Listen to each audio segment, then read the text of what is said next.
Thank you, Randy, for inviting me to speak. I also want to thank you and the AFT members for supporting historic reforms in public education. You all have surprised a lot of people recently by launching reforms along with a great list of some unexpected partners. My wife, Melinda, and I are proud to have our names on that list. We have made public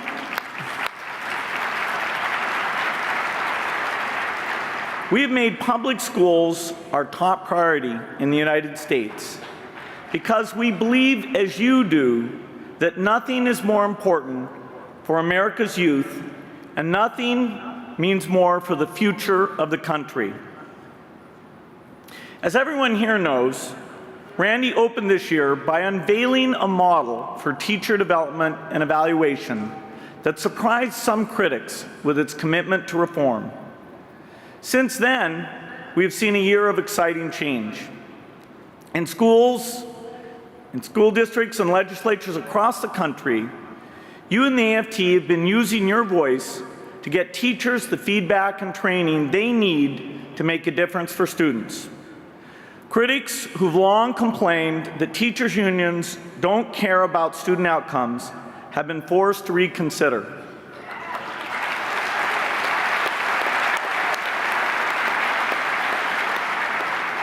In Washington, D.C., New York, New Haven, Tampa, Pittsburgh, Colorado, and other places, you have taken historic steps to bury old arguments and improve student achievement. I believe the field of school reform is finally focused on the right strategic lever. There's an expanding body of evidence that says that the single most decisive factor in student achievement is excellent teaching. You've known this for a long time, and we're all learning it now. The research shows that when each of the variables under a school's control is correlated with student achievement, the teacher is the one that makes the biggest difference. And that difference can be dramatic. So if great teaching is the most powerful point of leverage, how are we going to help teachers become great? This question is the focus of our foundation's projects in public schools and our partnership with the AFT.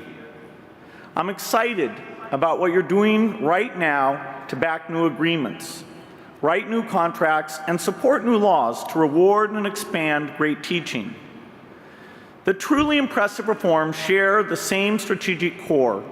They all include fair and reliable measures of teacher effectiveness that are tied to gains in student achievement. Public schools have never had this before. It's a huge change, the kind of change that could match the scale of the problem. Teachers said in huge numbers that they don't get enough feedback. They're not told how to improve.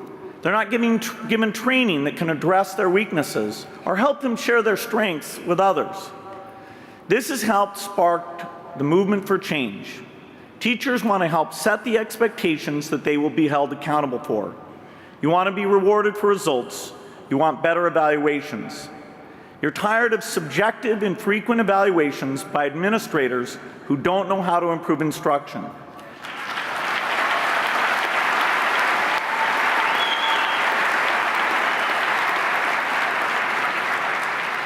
Some of these are as simple as someone simply coming into class and writing down yes or no for things like arrives on time or maintains professional appearance. But even fair and insightful teacher evaluations are not enough to improve student gains. They have to be tied to professional development that is matched to the needs of each teacher. After all, the goal of evaluation is not to sort teachers into groups. It's to help every teacher get better.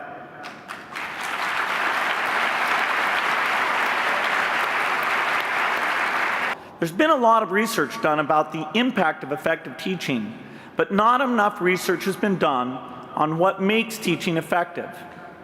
That's the research we're doing now with nearly 3,000 teachers in 6 school districts who have volunteered to open their classroom to visitors, to allow video cameras, to allow new assessments, to watch themselves teach and talk about their practice. Many of these teachers are members of the AFT, and I want to thank those of you who are here today for being part of this project.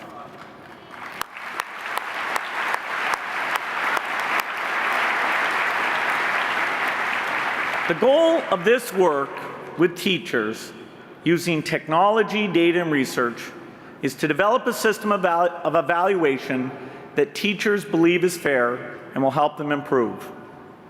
Project teams record student gains on 2 assessments.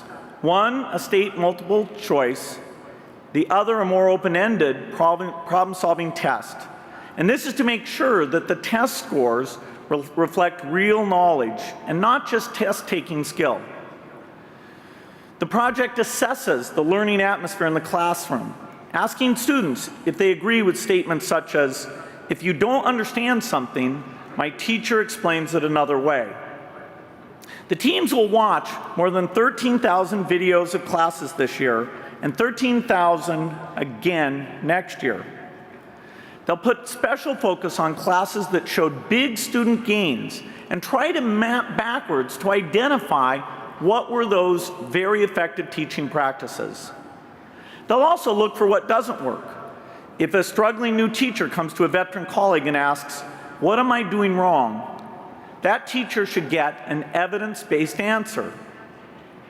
The project is launching new ideas for how to use video technology to help identify and transfer best practices. Some years ago, if you wanted to watch a great teacher, you had to find one who was teaching in your building during the hour you had free. But today, every teacher should be able to watch great teachers to see how a master in classroom management handles a disrupted student, or how a great geometry teacher makes a proof interesting. Even just watching your own class can offer huge insight. One teacher in Hillsborough County said, "It's amazing how much you can learn when you just sit and watch yourself teach." Technology can also offer students online self-assessments that help them see quickly what they understand and what they don't. This clarity can be very motivating for students. If the assessments are free, easy to find, and connected to the curriculum, they can be awesome tools for teachers and students. When research scientists discover something new and useful, they publish it so everyone in the field can study it and build on it. Technology can help us do the same with the art and science of teaching. Al Shanker told members of this union 25 years ago that teachers should fight to get a voice in matters that affect students. Decisions about what works and what doesn't work have to include the people who do the work. Today, in states and districts across the country, you're helping shape new systems that create more accountability for teachers, but you're also insisting on better teacher development, more ways to grow, and a partner's role in designing the system. You're gaining the voice Al Shanker was arguing for 25 years ago. Don't give it back, take the risk, and keep speaking up. No one can choose a world without change. We choose only whether to drive change or react to it. You in the AFT said it well. You said, "We do not want others to drive the decisions that affect the future of our profession." So now, you are driving the decisions to improve teaching. You are driving the changes that will accelerate student gains. No other union is doing what you are to make this happen.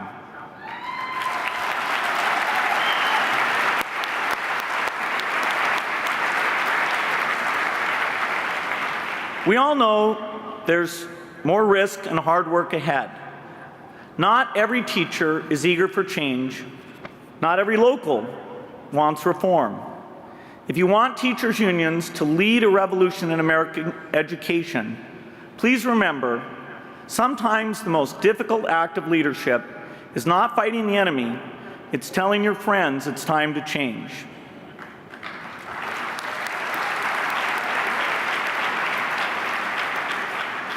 For this change, we already have the key ingredient. There are many great teachers in America.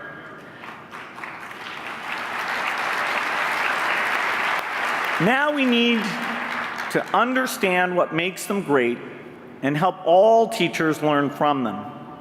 This is worth our best combined efforts. Because of all the factors that affect our future, schools are the most important. And of all the work that goes on in schools, teaching matters most. Thank you.